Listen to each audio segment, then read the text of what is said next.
저는 지금까지 이런 선수는 본 적이 없습니다. 돈보다 신념을 택한 진짜 챔피언을 말이죠. 아시아 축구의 전설이자 토트넘의 영원한 주장이었던 손흥민이 마침내 새로운 도전의 무대를 택했습니다. 프리미어리그에서 10년간 쌓아올린 불멸의 기록들, 아시아 선수 최초의 득점왕 타이틀, 그리고 토트넘 140년 역사상 가장 사랑받는 선수로 남은 그가 이번에는 미국 메이저리그 사커로 향합니다. 하지만 과연 무엇이 그로 하여금 사우디의 천문학적 제안을 뿌리치고 태평양을 건너는 선택을 하게 만들었을까요? 본격적인 이야기를 시작하기 앞서 구독과 좋아요 부탁드립니다. 여러분의 관심이 더 좋은 콘텐츠를 만드는 원동력이 됩니다. 안녕하세요. 저는 사미르 아라심입니다. 리야드에 본사를 둔 알리야드 신문에서 20년째 스포츠 기자로 일하고 있습니다. 오늘 여러분께 특별한 이야기를 들려드리고자 합니다. 바로 제가 10년간 지켜본 한 선수의 놀라운 여정에 관한 이야기입니다. 2015년 여름, 당시 저는 유럽 축구 이적 시장을 취재하는 업무를 담당하고 있었습니다. 그의 가장 큰 화제 중 하나는 독일 분데스리가의 바이어 레버쿠젠에서 뛰던 한국 선수가 토트넘으로 이적한다는 소식이었죠. 손흥민이라는 이름의 그 선수에게 토트넘이 지불한 이적료는 3천만 유로, 우리 돈으로 약 400억 원에 달하는 거액이었습니다. 솔직히 말씀드리면 처음에는 회의적이었습니다. 아시아 선수가 프리미어리그에서 성공한 사례가 그리 많지 않았기 때문입니다. 특히 3천만 유로라는 금액은 당시 아시아 선수로서는 전례 없는 수준이었습니다. 저는 동료 기자들과 함께 이 이적을 분석하는 기사를 작성하면서 과연 이 투자가 성공할 수 있을지에 대해 의문을 표했습니다. 첫 시즌을 지켜보면서도 여전히 확신이 서지 않았습니다. 물론 열세골이라는 나쁘지 않은 성과를 거뒀지만 아직은 프리미어리그에 적응하는 단계라고 생각했거든요. 당시 제가 작성한 기사에서는 그가 진정한 실력을 보여주려면 최소 2년은 더 필요할 것이라고 예측했습니다. 하지만 시간이 지나면서 손흥민에 대한 제 생각은 서서히 바뀌기 시작했습니다. 그의 경기를 볼 때마다 느껴지는 것은 단순히 기술적인 능력만이 아니었습니다. 경기에 임하는 자세, 팀 동료들과의 호흡, 그리고 무엇보다 끝까지 포기하지 않는 정신력이 남달랐거든요. 2016년과 2017년 시즌을 거치면서 손흥민의 골 기록은 꾸준히 상승했습니다. 특히 중요한 경기에서 터져나오는 골들이 인상적이었습니다. 그저 골 개수만 많은 것이 아니라 팀이 어려운 상황에 처했을 때 구원 투수 역할을 하는 경우가 많았거든요. 그 무렵 저는 아시아 축구에 대한 특집 기사를 연재하고 있었는데 손흥민에 대한 독자들의 관심이 예상보다 훨씬 뜨거웠습니다. 중동 지역 독자들도 그의 활약에 큰 관심을 보였죠. 이는 단순히 축구 실력만으로는 설명할 수 없는 현상이었습니다. 그에게는 사람들의 마음을 끄는 특별한 무언가가 있었던 것 같습니다. 2017년 말, 저는 처음으로 손흥민을 직접 인터뷰할 기회를 얻었습니다. 당시 그는 이미 토트넘의 핵심 선수로 자리 잡은 상태였죠. 인터뷰에서 느낀 그의 첫인상은 겸손함이었습니다. 자신의 성과에 대해 이야기할 때도 항상 팀 동료들과 감독, 그리고 팬들에 대한 감사를 먼저 표현했거든요. 그때까지만 해도 저는 손흥민을 단순히 뛰어난 아시아 선수 정도로 생각하고 있었습니다. 하지만 앞으로 벌어질 일들은 제 예상을 완전히 뛰어넘는 것이었습니다. 2018년과 2019년은 제게 있어 손흥민에 대한 인식이 완전히 바뀐 시기였습니다. 특히 2019년에 벌어진 몇 가지 사건들은 정말 충격적이었거든요. 가장 먼저 제 관심을 끈 것은 벌리와의 경기에서 나온 그 유명한 70m 독주골이었습니다. 토트넘 진영에서 공을 받은 손흥민이 6명의 수비수를 모두 제치고 골을 넣는 모습을 보며 저는 정말 믿을 수 없었습니다. 20년간 축구를 취재하면서 이런 골은 메시나 호날두 같은 선수들에게서나 볼 수 있는 것이라고 생각했거든요. 그날 밤 저는 급하게 특집 기사를 작성했습니다. 아시아 축구의 새로운 패러다임이라는 제목으로 손흥민의 이 골을 분석했죠. 기사 반응이 폭발적이었습니다. 사우디아라비아뿐만 아니라 중동 전 지역에서 독자들의 문의가 쏟아졌거든요. 많은 사람들이 이 골의 영상을 요청했고 손흥민에 대한 더 자세한 정보를 원했습니다. 하지만 진짜 놀라운 건 챔피언스리그에서의 활약이었습니다. 토트넘이 40년 만에 챔피언스리그 결승에 진출한 그 시즌은 정말 드라마틱했죠. 저는 준결승 아약스전을 직접 취재하러 암스테르담에 갔었습니다. 아약스와의 2차전, 전반에 0대2로 뒤진 상황에서 토트넘이 보여준 역전은 축구 역사에 길이 남을 명장면이었습니다. 손흥민이 직접 골을 넣지는 않았지만 그 세 골 모두에 그의 발자취가 있었어요. 끝까지 뛰어다니며 동료들을 격려하고 결정적인 순간마다 올바른 위치에 서 있었거든요. 특히 인상 깊었던 것은 모우라의 결승골이 터진 순간이었습니다. 4만 5천 명의 토트넘 팬들이 울부짖으며 기뻐하는 모습을 보면서 저는 축구가 사람들에게 줄 수 있는 감동의 크기를 새삼 깨달았습니다. 그리고 그 중심에 손흥민이 있었죠. 경기 후 혼합구역에서 손흥민을 인터뷰했을 때 그가 한 말이 아직도 기억에 남습니다.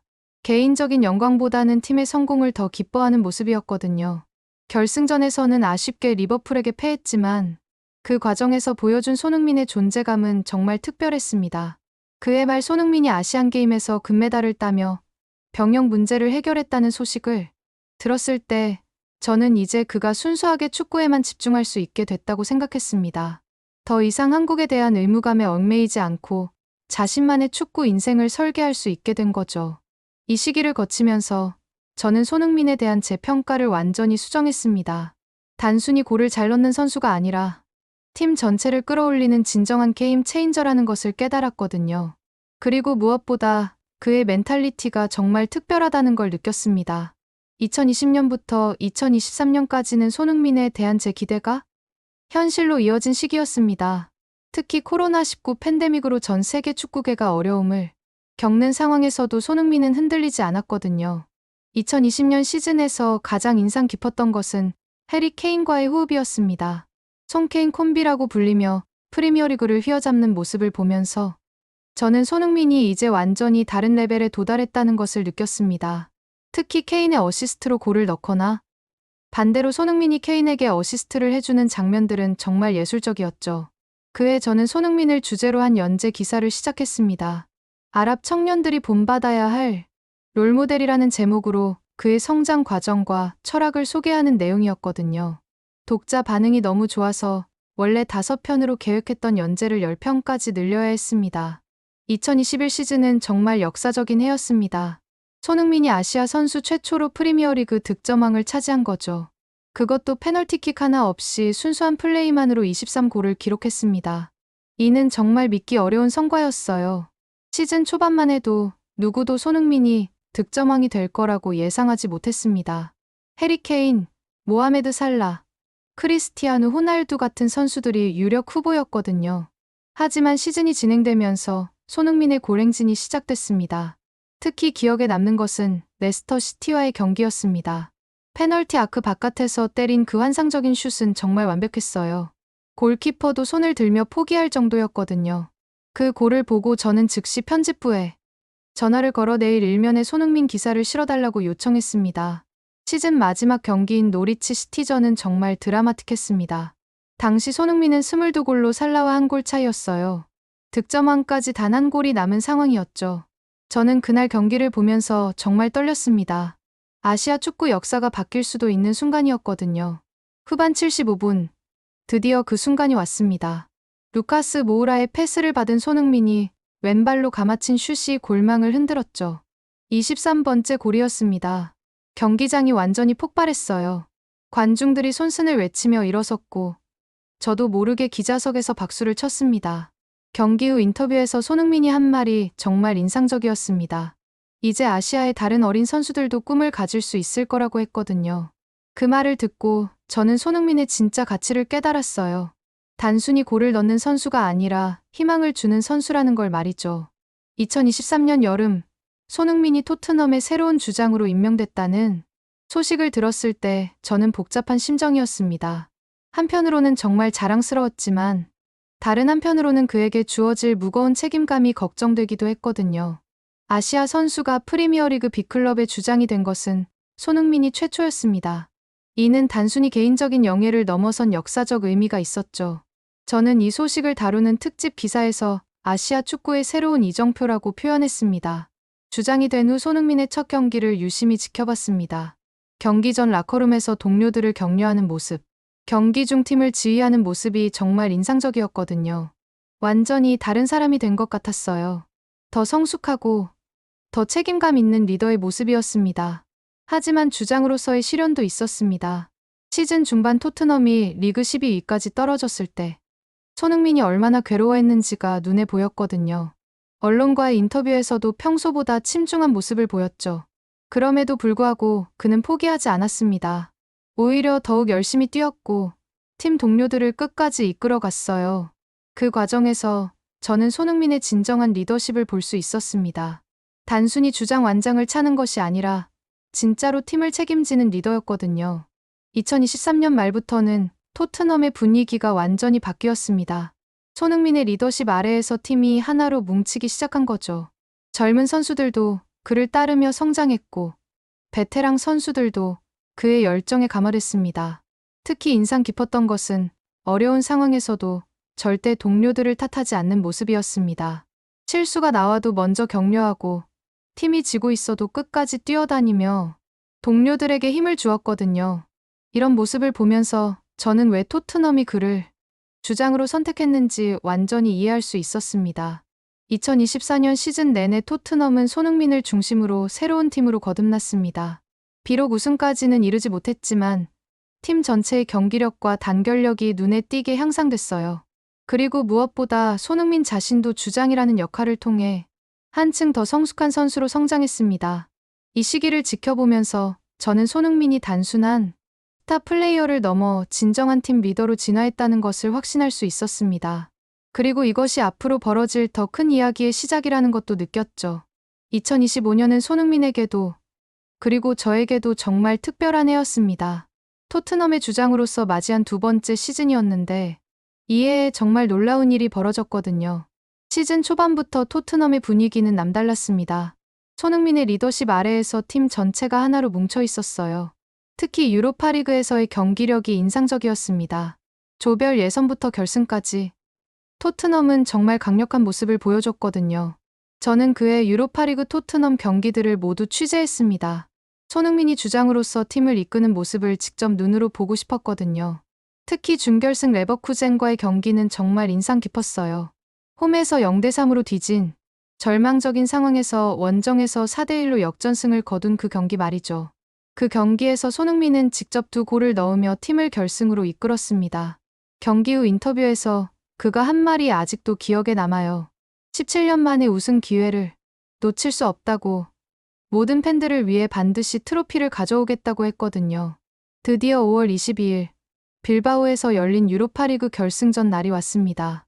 저는 이 경기를 직접 취재하기 위해 스페인으로 날아갔어요. 손흥민이 주장으로서 트로피를 들어올리는 역사적 순간을 꼭 보고 싶었거든요. 맨체스터 유나이티드와의 결승전은 정말 치열했습니다. 손흥민은 직접 골을 넣지는 않았지만 결승골의 기점이 된 크로스를 올렸어요. 후반 80분에 올린 그 정확한 크로스가 메디슨의 결승골로 이어졌을 때 저는 정말 소름이 돋았습니다. 경기가 끝나고 시상식에서 손흥민이 트로피를 들어올리는 모습은 정말 장엄했습니다. 10년 전 23살의 나이로 런던에 온 그 청년이 이제 완전한 레전드가 된 순간이었죠. 17년 만에 토트넘 우승이었고 아시아 선수가 유럽 메이저 대회에서 주장으로 우승한 첫 번째 사례였습니다. 트로피를 받으며 손흥민이 흘린 눈물을 보면서 저도 모르게 감동받았어요. 그동안 그가 겪었을 모든 고난과 역경, 그리고 마침내 이뤄낸 꿈의 순간이 고스란히 느껴졌거든요. 우승 인터뷰에서 그가 한 말도 정말 인상적이었습니다. 이 트로피는 자신 혼자만의 것이 아니라 팀 전체와 팬들의 것이라고 했거든요. 하지만 우승의 기쁨도 잠시, 시즌이 끝나자마자 예상치 못한 소문들이 돌기 시작했습니다. 손흥민이 토트넘을 떠날 수도 있다는 이야기가 나오기 시작한 거죠. 처음에는 단순한 루머라고 생각했는데 점점 구체적인 이야기들이 나오면서 현실성이 있어 보였어요. 특히 사우디아라비아에서 엄청난 금액을 제시했다는 소식이 들려왔습니다. 연봉만 3천만 유로, 우리 돈으로 약 483억 원에 달하는 천문학적인 금액이었죠. 그것도 세금 없이 말이에요. 하지만 더 놀라운 소식이 뒤따랐습니다. 손흥민이 그 엄청난 제안을 거절했다는 이야기였거든요. 처음에는 믿을 수 없었어요. 483억 원이라는 돈을 누가 거절할 수 있겠어요? 하지만 곧 그 이유를 알 수 있었습니다. 손흥민이 사우디의 막대한 제안을 거절한 이유를 알게 된 것은 8월 초였습니다. 서울에서 열린 기자회견에서 그가 직접 밝힌 내용이었거든요. 저는 그 기자회견을 온라인으로 생중계로 지켜봤습니다. 손흥민은 조용하지만 단호한 목소리로 자신의 결정을 설명했습니다. 가장 큰 이유는 2026년 월드컵 때문이었어요. 자신에게는 아마도 마지막이 될 월드컵을 최상의 컨디션으로 준비하고 싶다는 거였습니다. 특히 인상 깊었던 것은 월드컵이 미국에서 열린다는 점을 강조한 부분이었어요. 시차, 환경, 문화까지 모든 것을 고려했을 때 미국에서 준비하는 것이 최선이라고 판단했다는 거였죠. 이는 정말 현명한 생각이었습니다. 기자회견에서 손흥민이 한 말 중에 특히 기억에 남는 부분이 있어요. 돈이 중요한 게 아니라고, 국가대표로서 마지막 기회를 최선으로 준비하는 게 더 중요하다고 했거든요. 그 말을 들으면서 저는 정말 감동받았습니다. 한국인들에게 월드컵이 얼마나 특별한 의미인지도 설명했어요. 2002년 한일 월드컵 때의 거리 응원, 5천만 국민이 하나가 되어 응원하는 그 열정을 이야기하면서 문시호를 불켰거든요. 그런 나라의 대표 선수로서 느끼는 책임감과 자부심이 얼마나 클지 충분히 이해할 수 있었습니다. 기자회견 며칠 후 손흥민이 토트넘을 떠나겠다고 공식 발표했습니다. 10년간 함께한 팀과의 이별이었죠. 그는 유로파리그 우승으로 자신의 역할은 끝났다고 느꼈다고 했어요. 이제는 자신을 위한 새로운 도전이 필요하다면서 말이죠. 작별 인사에서 그가 한 말이 정말 인상적이었습니다. 23살 때는 영어 한마디 못했지만 이제는 남자가 되어 이 팀을 떠난다고, 매일 모든 걸 바친 10년이었다고 했거든요. 그 말을 들으면서 저도 모르게 눈시울이 뜨거워졌어요. 토트넘에서의 기록도 정말 대단했습니다. 454경기에 출전해서 127골과 71도움을 기록했거든요. 아시아 선수 최초의 프리미어리그 득점왕, 푸스카스상 수상, 그리고 토트넘 사상, 첫 유럽 대항전 우승을 이끈 주장이라는 타이틀까지 정말 완벽한 10년이었습니다. 하지만 가장 놀라운 것은 그 다음에 벌어진 일이었어요. 여러 구단에서 러브콜이 쏟아졌는데 독일과 이탈리아의 명문 구단들도 관심을 보였거든요. 하지만 손흥민의 선택은 이미 정해져 있었습니다. 바로 미국 메이저리그 사커의 LAFC였죠. 월드컵 준비를 위한 미국 선택이라는 그의 설명을 들으면서 저는 정말 감탄했습니다. 개인의 이익보다 더 큰 가치를 택한 거였거든요. 특히 LA는 한인 커뮤니티가 가장 활발한 도시라는 점도 고려했을 것 같았어요. 8월 7일, 드디어 손흥민의 LAFC 이적이 공식 발표됐습니다. 저는 그 순간을 기다리고 있었지만 막상 공식 발표를 보니 정말 감회가 새로웠어요. 10년간 지켜본 한 선수의 새로운 출발이었거든요. LAFC가 손흥민을 영입하기 위해 지불한 이적료는 정말 놀라웠습니다. 약 870만 달러, 우리 돈으로 약 120억 원이었거든요. 이는 MLS 역사상 최고 이적료 기록이었습니다. 한 선수에게 이 정도 금액을 지불한다는 것은 LAFC가 손흥민에게 거는 기대가 얼마나 큰지를 보여주는 것이었죠. 더 놀라운 것은 손흥민의 연봉이었어요. 세르히오 부스케츠의 870만 달러를 넘어서는 MLS 최고 연봉자가 될 예정이었거든요. 하지만 사우디에서 제시했던 금액에 비하면 상당히 적은 수준이었습니다. 이는 손흥민이 정말로 돈보다 가치와 신념을 택했다는 것을 보여주는 증거였어요. LAFC 구단 관계자들의 반응도 인상적이었습니다. 그들은 손흥민을 리그 최고 아이콘으로 만들 수 있다고 확신한다고 했거든요. 만약 이적이 성사된다면 MLS 역사상 가장 영향력 있는 영입이 될 것이라고 강조했어요. 손흥민의 미국행이 확정되자마자 엄청난 변화들이 시작됐습니다. 가장 먼저 눈에 띈 것은 유니폼 판매량이었어요. LAFC 입단 발표 직후부터 손흥민의 유니폼이 전 세계에서 가장 많이 팔리는 스포츠 유니폼이 됐거든요. 정말 놀라운 것은 축구의 신이라고 불리는 리오넬 메시의 인터 마이애미 유니폼보다도 더 많이 팔렸다는 사실이었어요. NBA 슈퍼스타인 르브론 제임스나 스티븐 커리의 유니폼도 넘어섰거든요. 이는 손흥민의 글로벌 인기가 얼마나 대단한지를 보여주는 지표였습니다. LAFC 공동회장인 존 토링턴의 말이 인상적이었어요. 지금 전 세계 어떤 스포츠 종목보다도 가장 많이 팔린 유니폼이라고 강조했거든요. 단순히 MLS에서만이 아니라 전 세계적으로 말이죠. 아시아 시장에서의 반응도 폭발적이었습니다. 한국인의 21%가 토트넘을 가장 좋아하는 유럽 축구팀으로 여겼는데 이는 약 1100만 명에 해당하는 숫자였어요. 이들이 이제 MLS에 관심을 갖게 될 것이라는 전망이 나왔거든요. 특히 시간대의 변화가 큰 의미가 있었습니다. 미국에서의 손흥민 경기는 아시아 시간대로는 이른 아침 킥오프가 되는 거였거든요. MLS는 태평양 건너편에서 새로운 시청자들을 끌어들일 국제적 매력을 갖게 된 셈이었죠. 8월 중순, 손흥민의 LAFC 첫 경기 소식이 들려왔습니다. 8월 30일 BMO 스타디움에서 열리는 샌디에이고 FC와의 경기가 그의 홈 데뷔전이 될 가능성이 높다는 거였어요. 저는 이 역사적인 순간을 직접 보기 위해 LA행 항공편을 예약했습니다. 경기 티켓 가격의 변화만 봐도 손흥민의 인기를 실감할 수 있었어요. 가장 저렴한 좌석이 $200, 우리 돈으로 약 27만 8천 원으로 올랐거든요. 손흥민이 오기 전보다 8배가 넘는 가격이었습니다. 드디어 손흥민의 LAFC 데뷔전 날이 왔습니다. 경기장 분위기는 정말 환상적이었어요. 한국 팬들뿐만 아니라 현지 팬들도 손흥민을 보기 위해 몰려들었거든요. 경기 시작 전부터 손슨을 외치는 함성이 경기장을 가득 메웠습니다. 손흥민은 첫 선발 출전했습니다. MLS 무대에서의 첫 경기였지만 전혀 위축되지 않았어요. 오히려 더욱 적극적이고 자신감 넘치는 모습을 보여줬거든요. 프리미어리그에서 10년간 쌓은 경험이 고스란히 드러났습니다.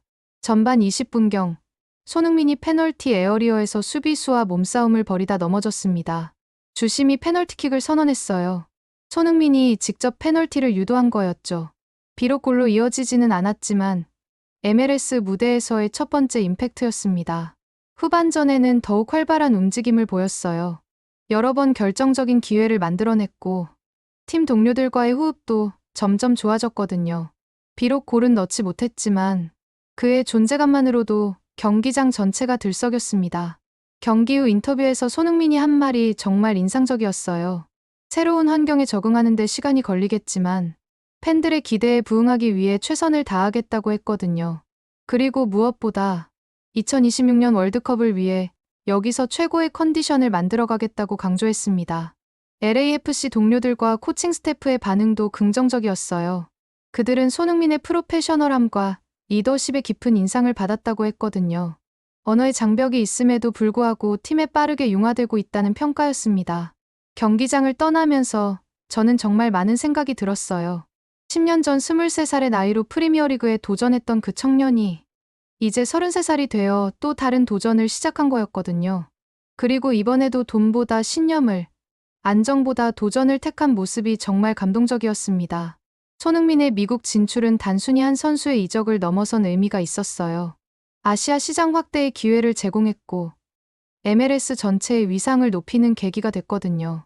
그리고 무엇보다 돈보다 가치를 택할 수 있다는 것을 보여준 진정한 아이콘이 됐습니다. 이제 손흥민의 새로운 여정이 시작됐습니다. 2026년 월드컵까지 남은 시간 동안 그가 어떤 모습을 보여줄지 정말 기대됩니다. 분명한 것은 그가 어디에 있든 최선을 다할 것이라는 점이에요. 그것이 바로 제가 10년간 지켜본 손흥민의 진짜 모습이거든요. 여러분은 이 이야기를 어떻게 보셨나요?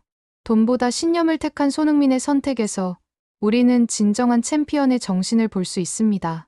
이런 선수를 배출한 대한민국이야말로 우리가 자랑스러워해야 할 나라가 아닐까요? 구독과 좋아요로 응원해주시면 더욱 재미있는 이야기로 찾아뵙겠습니다. 해외 감동 사연을 소개해드리는 감동열차였습니다. 감사합니다.